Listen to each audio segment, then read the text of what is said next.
This is Madden on the line for your board check for Wednesday, May 27th, presented by Crosscheck Media on the Biz Talk Today TV network.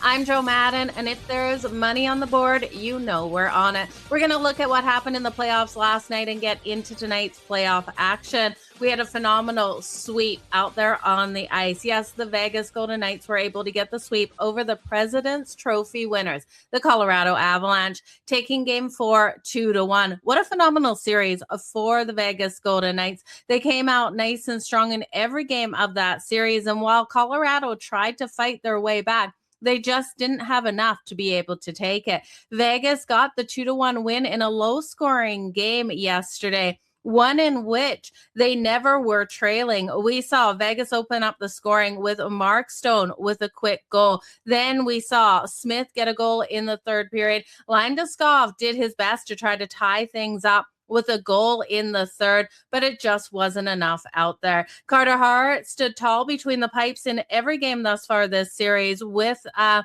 .952 save percentage in game number 4, stopping 20 of 21 shots on his net. Now, Scott Wedgwood was pulled for Colorado. They went to Mackenzie Blackwood. He was solid between the pipes, and you got to feel for the young goaltender out here. He stopped 24 of 26 shots, and never fun to play in the elimination game when you've been cold, but he still had a solid performance.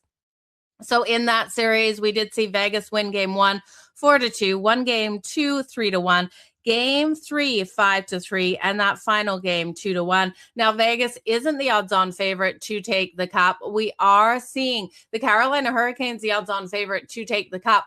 A team that is yet to take down the Montreal Canadiens with game number 4 on deck tonight. We'll go over game number 4 and everything I'm liking in that one, but I do think the Vegas Golden Knights have every opportunity of taking the cup. The Vegas Golden Knights have that free ability out there on the ice, and while both Carolina and Montreal can challenge them, the goaltending here with Carter Hart has been so solid for the Vegas Golden Knights. And you look at Mitch Marner and what he's been able to do, and he's been absolutely outstanding. The addition back of Mark Stone has been phenomenal. So Vegas to take the cup right now, coming in at plus 110. You do have the Carolina Hurricanes, as I said, the odds-on favorite still at plus 100. And if you think Montreal gets past Carolina in this series, and we'll get to that in just a second, they're coming in at plus 900 to take it.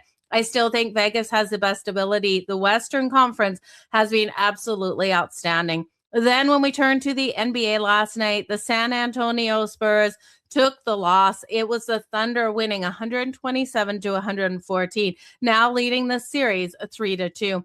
When we look at that last game out there, game number 5, we saw Castle step up big for the Spurs.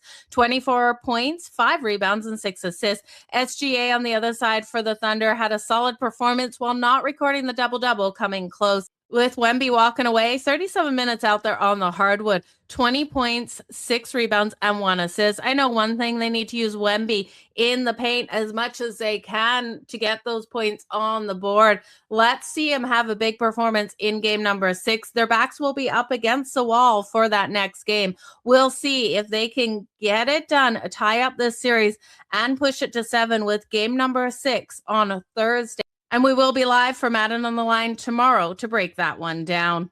If game 7 is needed, which I sure hope so in this series, and I do believe so, that will be Saturday, May 30th. So let's get into tonight's action. It is time to talk the Carolina Hurricanes versus the Montreal Canadiens. We have game number 4 tonight between these two teams, and I think we're in for a brilliant one. This game has a total of 5.5, and we've seen the last 2 games both stay under the 5.5 with a total of 5 goals, both of those games going to overtime, resulting in a 3-2 win for the Carolina Hurricanes. Now, game number 1 was more open. Rest versus rust comes into question for that game for Carolina, and they've proven they can lock down stronger defensively since. In game number 1, we saw Montreal win it 6-2. Now, one glaring weakness out here for the Carolina Hurricanes is Frederik Andersen between the pipes. And while you say, yes, he has, though, a 1.56 goals against average and a .923 save percentage, going 10-1 in the playoffs, look at him in this series versus what he's done overall. In the series for the Sens and the Flyers, those two combined, he had a .950 save percentage, dropping in here to an .831 versus the Montreal Canadiens. While the Montreal Canadiens only had 13 shots in the last game. Don't forget, those still resulted in 2 goals. They've had 25 shots in the last 2, resulting in 4 goals allowed by Frederik Andersen. I do think as soon as the Montreal Canadiens find out how to get some space out there, we will see another high-scoring game for the Canadiens. Now, will the Carolina Hurricanes be able to hit Yakudovich? Well, Yakudovich has been solid, and yes, he allowed 2 goals in game number 1.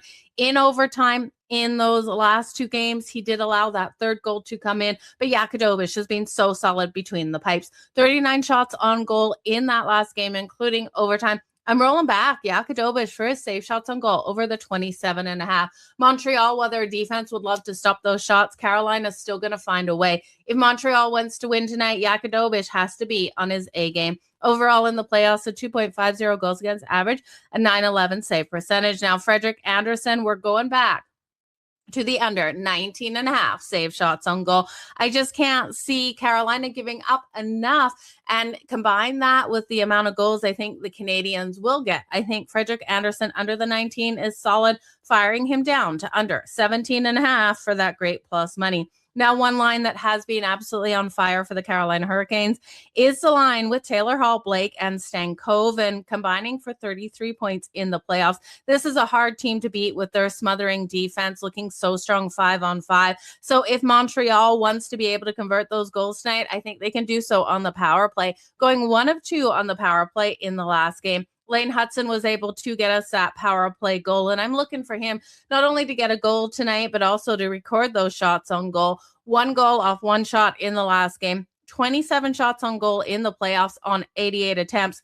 Lane Hutson brings that pressure from the blue line and has every ability to hit Frederik Andersen. I'd also look at Cole Caulfield, who's been getting those high danger looks. He's plus 180 for the anytime goal. You also have Suzuki out there, and he is a force to be reckoned with.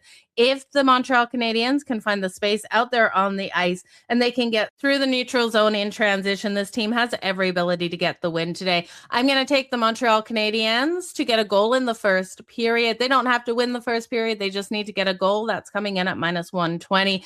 I'm going to look for Montreal to win this game, coming in at plus 125. If Carolina goes up first, I will have a half a unit saved on the Montreal Canadiens on the money line at that point. As we all know, it's going to get us better value there. Enjoy tonight's action out there on the ice. This was Madden on the Line, presented by Crosscheck Media on the Biz Talk Today TV network. I want to wish you guys all the best in all of your bets out there. Remember, you don't have to bet every single game.